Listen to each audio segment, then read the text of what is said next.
Now, I'm not much for unboxing videos. I find the format to be really boring and overdone. But today's product, it's a box. And that's all it is. It's a box with some stuff in it. So basically all there is to do is to open the box and see what's in it. I've been meaning to do this one for a while now because I do a whole bunch of ads for medical gear outfitters every month, and this is one of the products that I feature in that ad every month because I think it's just a fantastic product. As a real quick aside, we do have a discount code for medical gear outfitters if you want to take advantage of that, listed in all the relevant places. And this is their iRock, the individual rugged outdoor kit, and we're going to open this thing up and I'm going to show you what should be in a real medical kit after we hear a quick word from today's sponsor. Today's video is brought to you by XS Sights. I'm out here today preaching the good word of the XS Big Dot sight. If you don't like the XS Big Dot sight, then you're wrong. No, I'm just kidding. XS makes a whole bunch of different sight profiles, not just the Big Dot sight. They also do scope bases, optics rails, and even handguard rails now. And XS has been a big time, long time supporter of the channel, so I very much appreciate them supporting the mission here at the VSO Gun Channel. Let's get into the video. The iRock came on scene shortly after that hurricane blew through western North Carolina and eastern Tennessee and did a whole bunch of damage.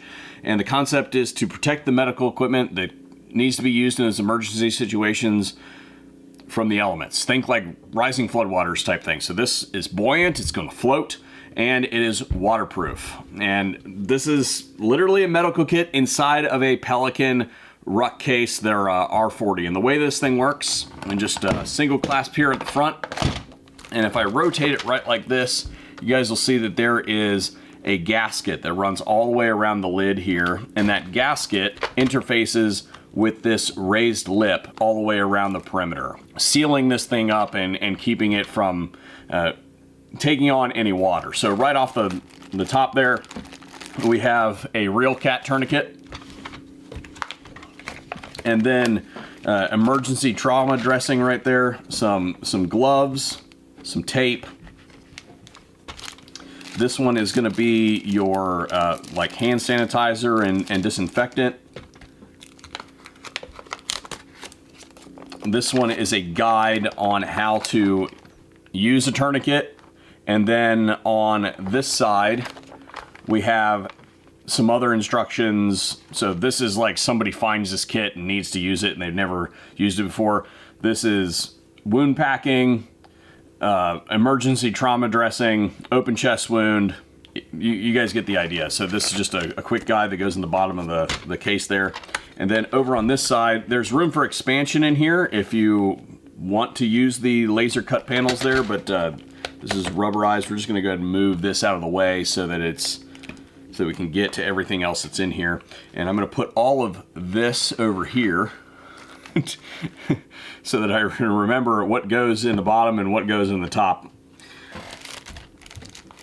More disinfectant, sting relief pads, some other drugs like triple antibiotic ointment, Band-Aids, you get the idea. A face shield if you're doing the CPR thing. A survival blanket for anybody who's going hypothermic. I have unfortunately had to use one of these things on myself and then on another person. So yeah, I mean, these things, of all the stuff, I would say that this thing and this thing are the things that I've had to use almost the most, followed by just blood soakers. Speaking of blood soakers, we have compressed gauze, and that is for wound packing, dressing, as well as just soaking stuff up. And then a pack of chest seals.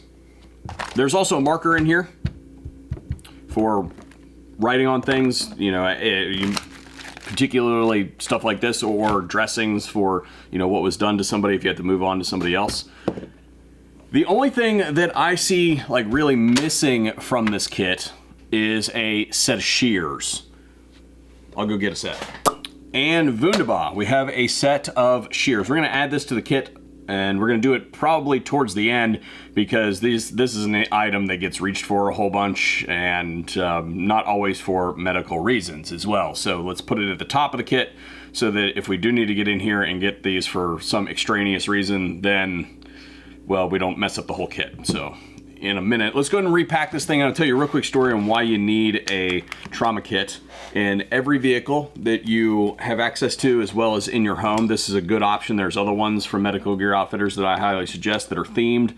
But this is my replacement kit for my previous kit that is currently lost. And the reason that is lost is because I used it to treat somebody and I accidentally left it at the scene. So there was a dude, I was on my way home from work, and he decided that he was going to try to swerve to Miss Bambi.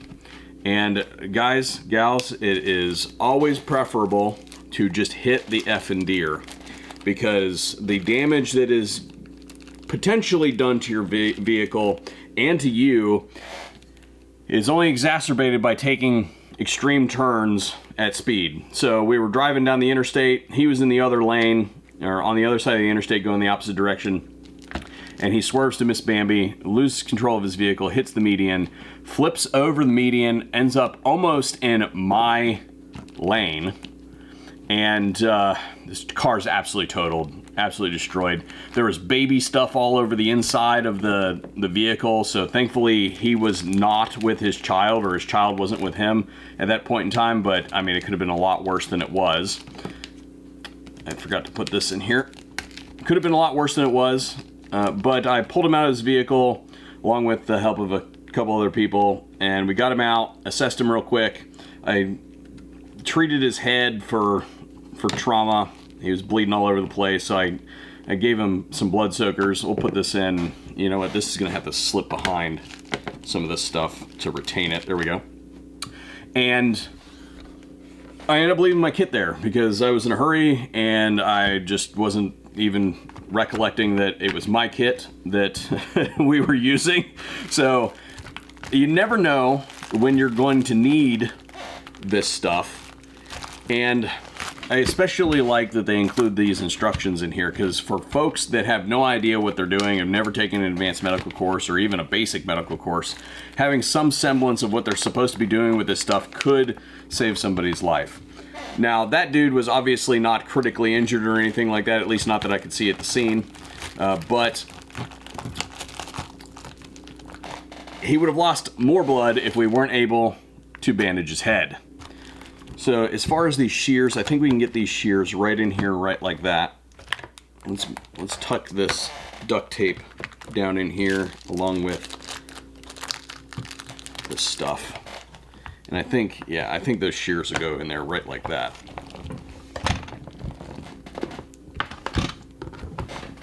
Yeah, it's a little bit tight. We're gonna have to reconfigure this.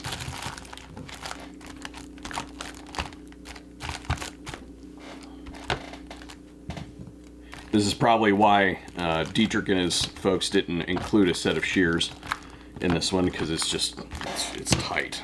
So let's get something compressible over here. Flat up there. Doesn't need to be as compressed. There we go. That's probably gonna work. Yeah, that feels like it's gonna work. And there you have it. Augmented iRock. So the moral of the story, folks, is have medical kits in your vehicles. Have them in your home. Each vehicle should have some kind of trauma kit. It needs to have those basic materials in there. There are other things that you can add, specifically if you're considering it for like a car accident or something like that, like a splint, but you're probably, at least most folks, probably not going to be walking a whole lot after some kind of incident. You know, some kind of emergency services in the United States probably be able to transport you. But if you're in that situation, you might want a splint. Obviously, I can see why a splint isn't in this one. But consider this, particularly if you live somewhere where you might be concerned about flooding. And as we've seen in the last year or so, that's a whole lot more places than we originally thought were needing to be concerned about that. So anyway, quick video on the iRock from Medical Gear Outfitters. Thanks for tuning in. And I have a discount code for this listed in all the relevant places. Use that to great effect. Thanks for tuning in. Hopefully we'll see another one here at the VSO Gun Channel.